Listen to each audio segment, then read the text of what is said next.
So I'm going to be doing a comparison with the Galaxy S23 versus the Google Pixel 7.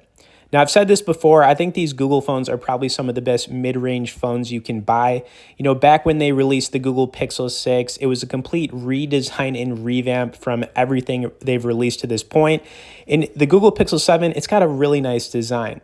Now, on the flip side, the S23 is a little bit of an upgrade from the S22. Really not a whole lot has changed. It's got like a slightly better battery life, better processor, and a front-facing camera that's a little bit better for taking selfies. Now, when you look at both these phones, you know, I can't say which one is better in terms of design. They're both really nice. But as far as, you know, screen sizes, you've got a 6.1-inch dynamic AMOLED 2X display on the S23, and then on the Pixel 7, you've got an AMOLED 6.3-inch display. Both phones have Corning Gorilla Glass Victus, so a little bit similar there. I wouldn't say which one is overall better as far as, you know, I guess watching video, playing games, just because, I mean, just looking at these phones, I can't really say that one's that much better. It's just that, you know, you've got a slightly better display on the S23. Where these phones are different, I would say phone photography category, I got to give it up to the S23. I think it's the better choice overall. So if you're somebody who takes a lot of, you know, pictures, records a lot of video, you know, I'm definitely leaning that way. Both phones have 50 megapixel back cameras, front-facing camera slightly better, 12 megapixels on the S23 for selfies. Now, you can also record in 4K at 60 frames per second on both phones, which is fine.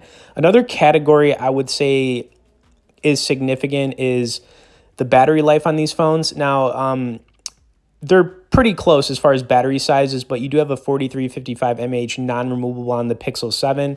And overall, I would say these Pixel phones have some of the best battery lives of any phone. So if that's something that, you know, you get frustrated with, your phone dying really quick, I'll tell you what, the Pixel 7 will, you know, stay fully charged for, you know, close to 2 days. It's pretty crazy. Other than that, prices, you can get the Pixel 7 for a couple $100 cheaper than the S23. And in my opinion, guys, and this really is my opinion, I would just go with getting an S22 over the S23 because it's going to be a little bit cheaper. Not a whole lot is different. But if you wanted to try a Google Pixel 7 or even a Google Pixel 6, they are awesome phones. And if price is a concern, then yeah, I would definitely lean towards getting one because they are awesome.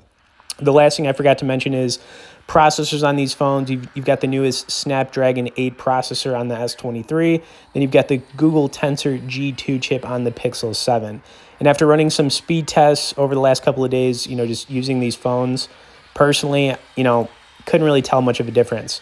Okay, the next thing I want to do here is run some video and gaming on both phones because that's just how I do it. Of course, if you would like to learn more about either one of these, we'll have some great resources directly below in the description. For now, let's run it.